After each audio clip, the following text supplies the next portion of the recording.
Hi, you know what? Next week I have one of my exams and I have my work to do. I have some training sessions to deliver. I don't know how I'm going to manage. So much of stress. I just can't cope up with the stress. Cope up with the stress? Yeah, I can't cope up with the stress. Nidhi, you're wrong. Why am I wrong? That word is wrong. Do you also feel I'm wrong? Let's talk about this. And in the meantime, if you've not subscribed to my channel yet, please go ahead and do that right away. So, did you manage to find what was the problem here? Let me share my sentence again.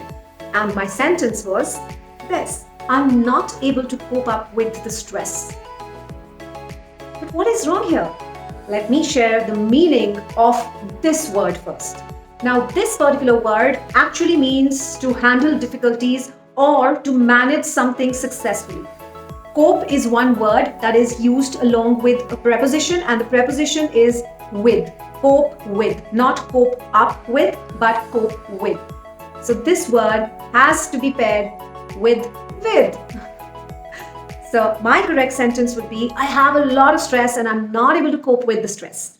So next time, whenever you're trying to use this word, do not use it with up. Do not say cope up, but use it as cope with. So do let me know in the comments if this video helped you and if you were also making this common error and how you're going to be more mindful next time.